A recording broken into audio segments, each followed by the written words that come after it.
Queridos, hoje celebramos a solenidade do corpo e do sangue de nosso Senhor Jesus Cristo. Você que está em casa, que está impossibilitado de poder estar aqui conosco, eu convido você a rezar com todo o seu coração. Sabemos do desejo do coração de cada um de poder estar aqui em nossa paróquia, e podendo assim rezar conosco e adorar o corpo de Cristo. Hoje, celebrando a solenidade do corpo e do sangue de Cristo, a liturgia e a igreja enaltece, guardem isso no coração, a igreja e a liturgia enaltece todo o percurso que nós celebramos ao longo do tempo. Porque a cada Eucaristia, nós celebramos o Pentecostes. A cada Eucaristia, nós celebramos o Natal do Senhor. A cada Eucaristia, nós celebramos a Páscoa do Senhor. E a cada Eucaristia, claro, celebramos o corpo de Cristo. Por isso que hoje, de uma maneira particular, a igreja enaltece o corpo e o sangue de Cristo. E é importante nós entendermos, e o padre não vai contar, claro, o contexto histórico todo, quando nasceu o Corpus Christi, por que nasceu, mas é importante essa explicação. Século XIII. Passava-se um profundo tempo de crise na igreja. Não na igreja, mas na cabeça dos católicos. Porque qual era a confusão? E qual era a dúvida? Será que depois da missa, Jesus está presente realmente na Eucaristia? Será que depois da missa, quando o padre coloca no sacrário as espécies consagradas, será que ainda é o corpo de Cristo? E assim foi-se entrando essa dúvida no coração de algumas pessoas. E a igreja, querido irmão, querida irmã, convicta daquilo que ela crê, rapidamente ela fez seu pronunciamento. Verdadeiramente, Jesus está presente no momento da consagração e após a consagração, nas espécies consagradas. Jesus é o Santíssimo Sacramento do altar. E é importante nós entendermos por quê, meus irmãos. Olha só que interessante. A igreja luterana, que existe há 500 anos, no ano passado eles comemoraram 500 anos. A igreja luterana, vocês sabem de Lutero, conhecem a história. O que a igreja luterana e a igreja anglicana acreditam? Porque eles também celebram. Eles também celebram a Eucaristia no rito deles. Mas a igreja anglicana e a igreja luterana creem em quê? Na consubstanciação. Vocês olham sempre, vocês percebem, quando nós estamos aqui na missa, o padre recebe a patena, o cálice, e ele abençoa, ele dá graças, porque vocês estão cantando na hora do ofertório, muitos de vocês não escutam a oração. Mas o padre, quando ele pega a patena, ele pronuncia uma oração. E ele diz: bendito sejais, Senhor Deus do universo, pelo pão que recebemos de vossa bondade, fruto da terra e do trabalho humano que agora vos apresentamos, e para nós se vai tornar pão da vida. O que a igreja responde? Bendito seja Deus para sempre. Depois o padre pega o cálice, deita vinho, pega uma gotinha de água e derrama sobre o vinho. Uma gota de água. O que significa aquela gota de água? A nossa humanidade, a minha humanidade e a tua humanidade dentro do cálice de Cristo, que logo, logo se tornará o sangue de Cristo. A minha humanidade mergulhada, a minha história mergulhada dentro do sangue de Cristo. E o padre eleva o cálice, como nós cantamos agora no Salmo, eleva o cálice da salvação e pronuncia a oração. Bendito sejais, Senhor Deus do universo, pelo vinho que recebemos de vossa bondade, fruto da videira e do trabalho humano, que agora vos apresentamos e para nós se vai tornar vinho da salvação. E o povo responde, bendito seja Deus para sempre. Queridos, olha só. No momento da consagração, quando o padre impõe as mãos,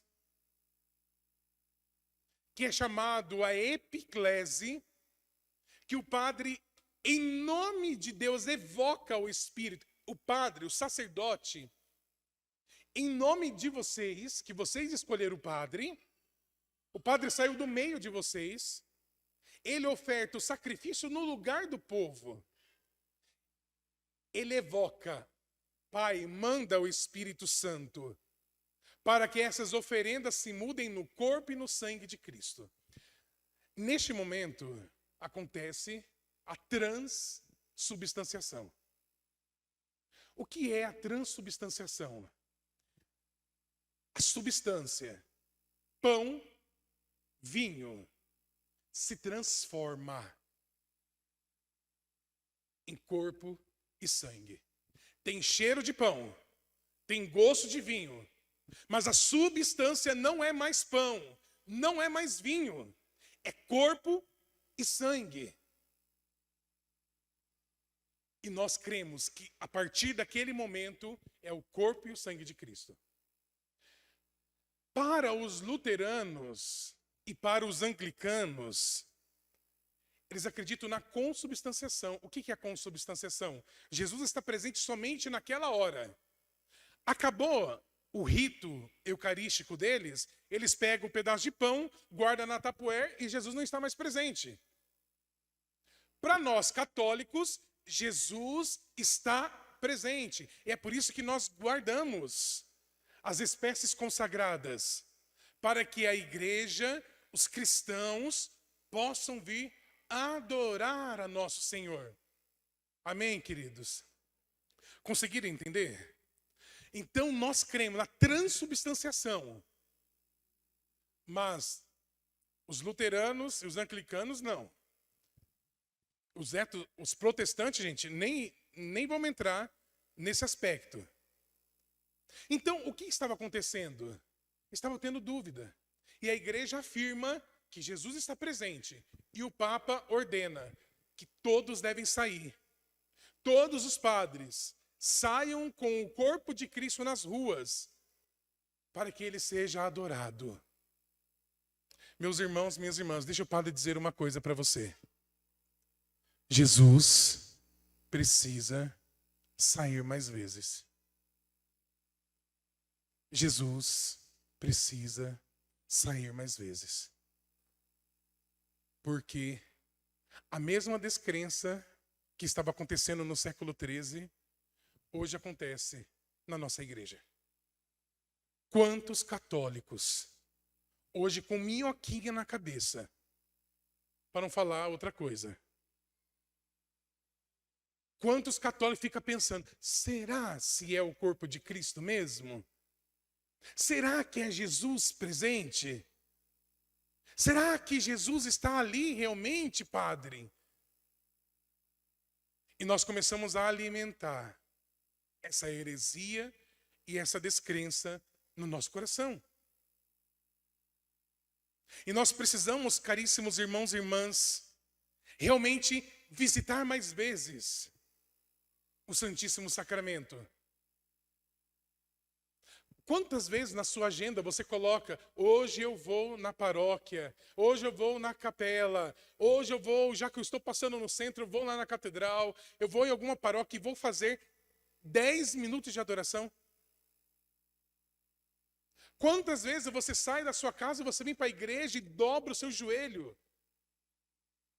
e adora nosso Senhor que está aqui. Jesus está aqui. E eu quero dizer algo para vocês. Para que esse capeta que fica rondando a tua cabeça, querendo colocar dúvida se Jesus está presente ou não na Eucaristia, essa dúvida será sanada.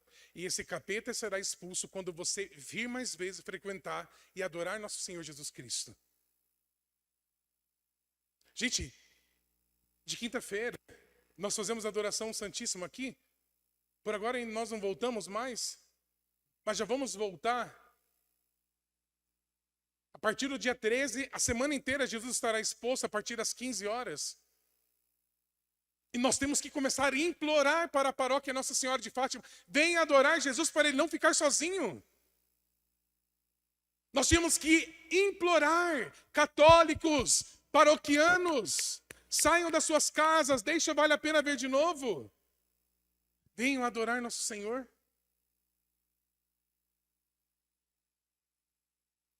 Se Jesus estiver exposto aqui, meus irmãos, Jesus fica sozinho o dia todo. Jesus fica sozinho o dia todo. Por quê?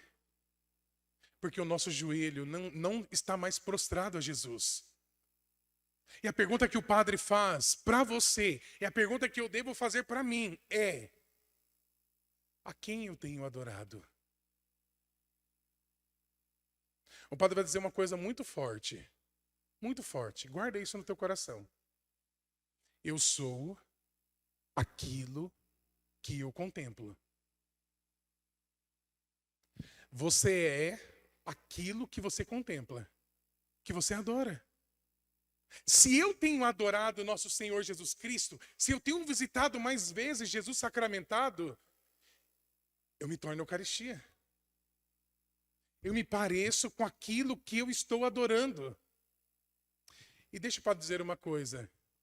Olha as aberrações. Olhem as famílias hoje. O que será que a nossa família tem adorado? O que será que eu tenho adorado? O que será que o meu joelho está prostrado? Meu joelho está prostrado em quê? Enquanto nós católicos não nos despertarmos e dobrar o nosso joelho, sair da nossa mórbida preguiça, da nossa complacência de nós mesmos e vir adorar nosso Senhor. E o padre vai explicar daqui a pouquinho isso. Meu irmão, minha irmã, nós vamos continuar sendo aquilo que nós estamos adorando. E tem um monte de gente que está parecendo tantas outras coisas, menos Jesus. Tantas outras coisas. Eu quero imitar tal artista. Eu quero ser igual a fulana de tal. Eu quero ter aquele corpinho igual aquilo ali. Igual aquela pessoa. Eu começo a me espelhar. Eu começo a querer adorar a outra coisa que não é o Senhor. E nós vamos perdendo a nossa identidade. Gente, a igreja católica, a igreja de Cristo, a centralidade dela é a Eucaristia. Amém? Repita com o padre. A igreja católica tem a sua centralidade na Eucaristia. Por isso, meu irmão, minha irmã, olha só. Quando um católico começa a deixar de vir na missa, quando um padre, eu estou falando da minha raça agora, gente, da minha raça. Quando um padre deixa de celebrar a Eucaristia, ele vai deixando de celebrar a Eucaristia.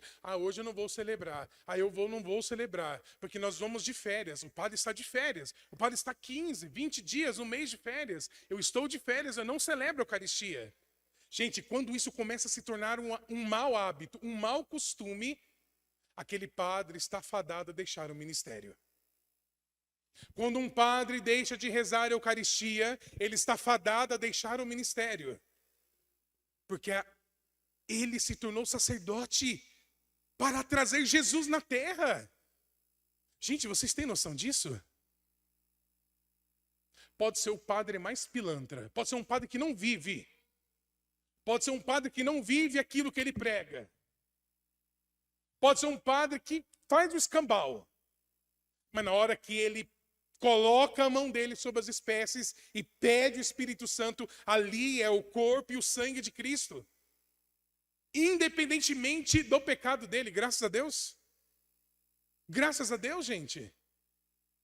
Porque nenhum de nós somos dignos desse tal ministério. Nenhum de nós.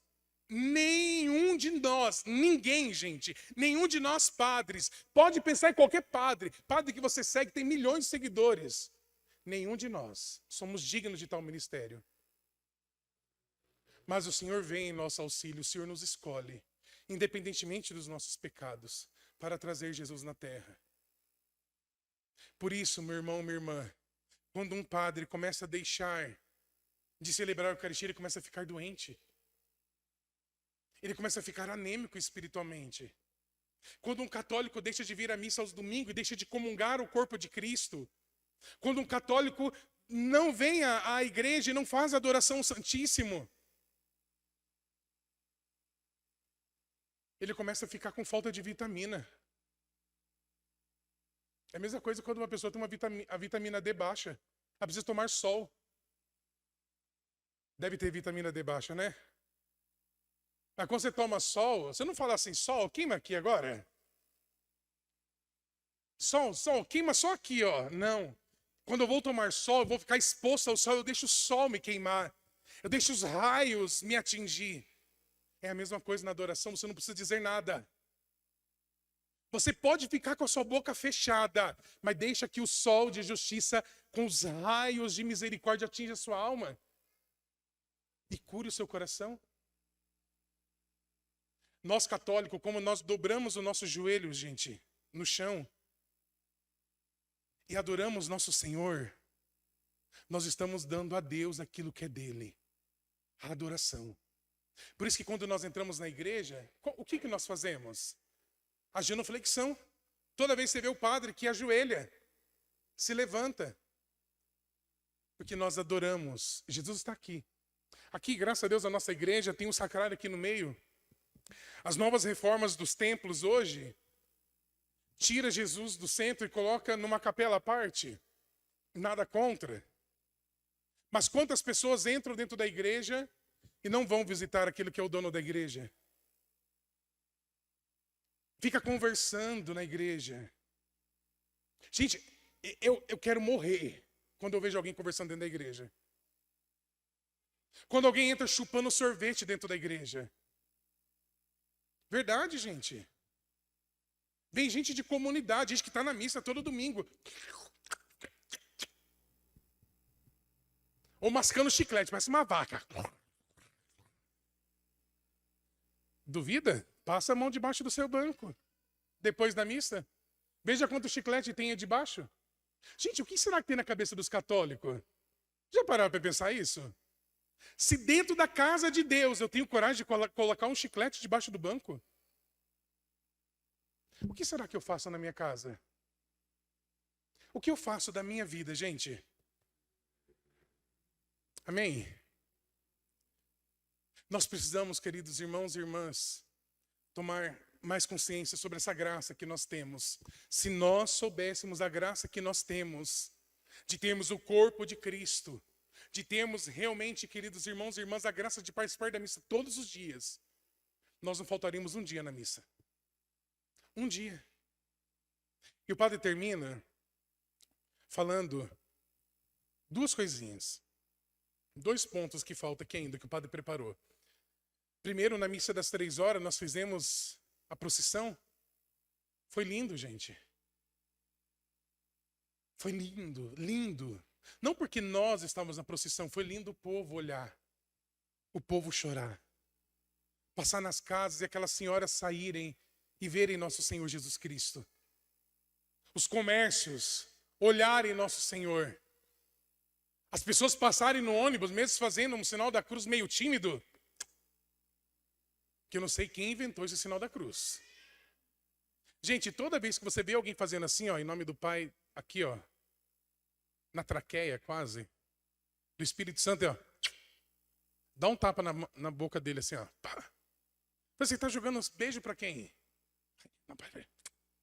Não existe isso. Não existe fazer sinal da cruz e jogar um beijinho na boca.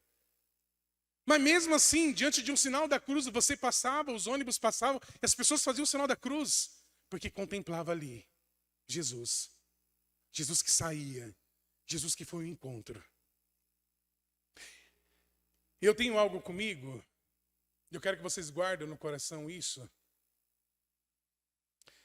Nós somos o único credo, nós somos a única religião, presta atenção, nós somos a única religião, o único credo que adora nosso Senhor Jesus Cristo em 5 sentidos. Nos nossos 5 sentidos. Quais são os nossos 5 sentidos, gente? Vamos lá. Paladar, olfato, tato, visão, audição. Gente, nós somos a única religião que conseguimos adorar a Deus com os nossos 5 sentidos. E os nossos 5 sentidos é aquilo que nos deixa pleno. Quem já pegou Covid aqui sabe o que é não ter paladar, o que é não ter olfato, ou quem já pegou uma gripe forte e perdeu. Estou voltando ainda, 90% já voltou. Mas algumas coisas ainda que eu como, eu percebo que não. É horrível. É horrível, porque uma psicóloga me disse isso, que quando nós perdemos o olfato e o paladar, nós afeta um lado do nosso cérebro, porque faz parte dos nossos sentidos. E por isso que muitos de nós, quem já pegou Covid, e se foi forte, precisa muitas vezes fazer terapia. Porque atinge realmente alguns sentidos do nosso cérebro. Mas entendam isso, gente. Nós somos a única religião que adora nosso Senhor. Por quê? Porque nós conseguimos ver. Nós conseguimos ver Jesus. Ver Deus. Pergunta para um budista: você vê Deus? Pergunta para um espírita: você consegue ver Deus? Pergunta para qualquer outra religião se eles conseguem ver Deus. Pergunta para um protestante se vê Deus. Mas nós vemos. Daqui a pouco nós vamos ver. Amém? Ouvir. Nós conseguimos ouvir a palavra de Deus. E não somente ouvir a palavra de Deus, nós podemos comer Deus. Nós podemos degustar. E Cristo entra pela nossa boca. Por essa mesma boca que entra os alimentos. E por essa mesma boca que sai palavras de bênção. E muitas vezes sai palavras de maldição e palavrão. É por essa boca que eu posso comer Deus. Que eu posso adorar a Deus. Tato, eu posso tocar em Deus. Uma senhorinha durante a procissão veio chorando e tocou em Jesus hoje. Ela tocou em Deus. Pergunta para qualquer outra religião, qualquer outro credo: você já tocou em Deus? Nós podemos tocar em Deus.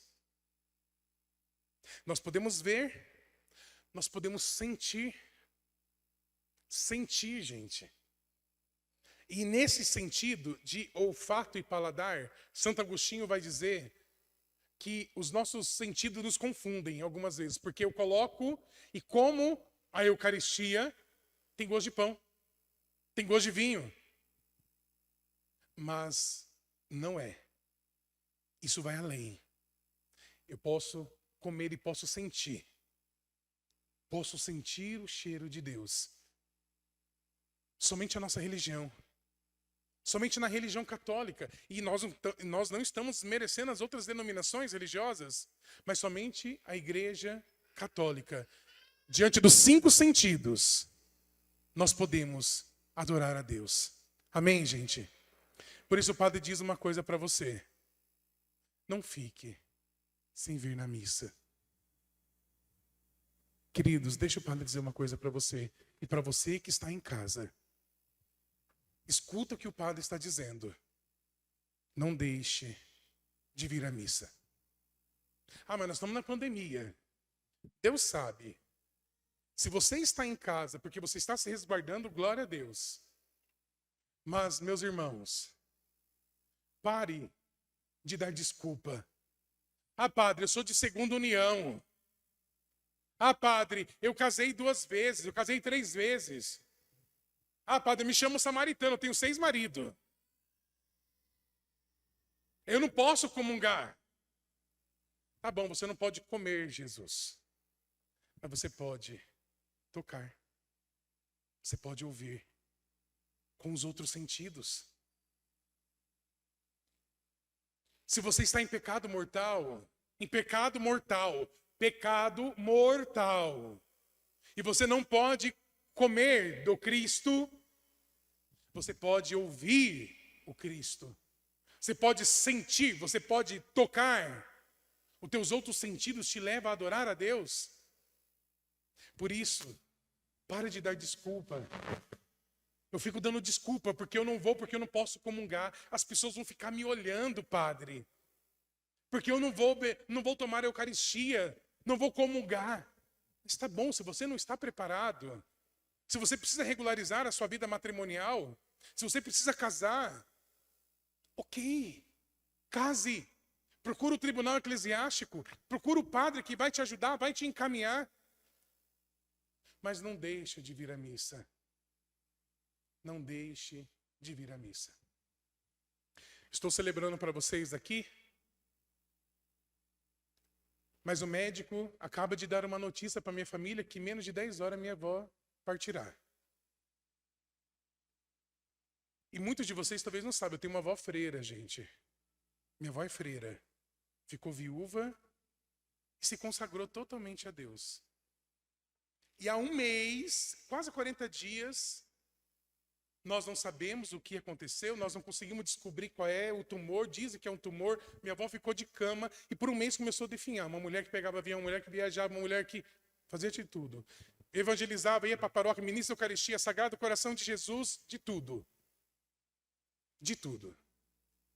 E por 1 mês, eu saía daqui na missa de domingo das 11h30, correndo, pegava o carro, viajava 2h30, 3h30 e voltava de novo. Celebrava a missa para ela e voltava. Celebrava a missa para ela e voltava. E uma coisa que me chamou a atenção, muito forte, eu quero falar isso para vocês hoje. Minha avó ficou mais de 40 dias, todo esse tempo sem colocar nada na boca. Nada. Jogava água, ela jogava para fora. Ninguém descobriu o que era. Mas quando eu dava a Eucaristia para ela conseguia comungar. Olha só, gente. Tudo que dava para ela falava que estava doce, doce, doce, doce. Mas quando eu colocava a Eucaristia na boca dela, a fisionomia dela mudava. E durante semana passada, há 1 semana atrás, que eu fiquei na madrugada com a minha avó, que ela estava agonizando. Ela tem um neto padre e eu pude assistir este momento, que eu pude colocar a mão na cabeça da minha avó. Como muitas vezes ela me abençoou, eu pude colocar a mão na cabeça da minha avó e na autoridade que Deus me concedeu, perdoar todos os pecados dela. Todos. Eu te absolvo dos teus pecados em nome do Pai, do Filho e do Espírito Santo. A minha avó recebeu a última Eucaristia. Recebeu a absolvição dos pecados. Está preparada para a Páscoa. O médico falou que a qualquer momento ela pode, isso de manhãzinha, de madrugada. E a minha avó está mais de 50 anos que ela é apóstola do coração de Jesus, do Sagrado Coração, das fitinhas. A fitinha vermelha, sabe? E sabe qual que é uma das promessas, gente? O padre termina. Uma das promessas do Sagrado Coração de Jesus, primeiramente, que ninguém morrerá em pecado mortal. Ninguém que é apóstola do coração de Jesus e que Jesus chamará na primeira sexta-feira do mês. Então, quando eu recebi a notícia, eu falei, minha avó vai partir essa madrugada. A minha avó vai fazer a Páscoa no dia do Sagrado Coração de Jesus. Isso eu tenho certeza. Qual é a certeza que nós temos, queridos? Qual é a certeza? Quando Deus me chamar, assim como Deus está chamando a minha avó, como Deus chamou talvez o seu pai, a sua mãe, pessoas queridas, será que diante de Deus eu vou falar assim, Senhor, eu comunguei tanto o teu corpo, eu fui tanto à missa, eu tinha a graça de poder me confessar, eu tinha a graça, Senhor, de poder adorar. Quantas vezes? Não vai ser nada difícil quando você chegar no céu, porque isso vai ser a nossa vida. Adorar o Eterno. Para sempre. Louvado seja nosso Senhor Jesus Cristo. Para sempre seja louvado.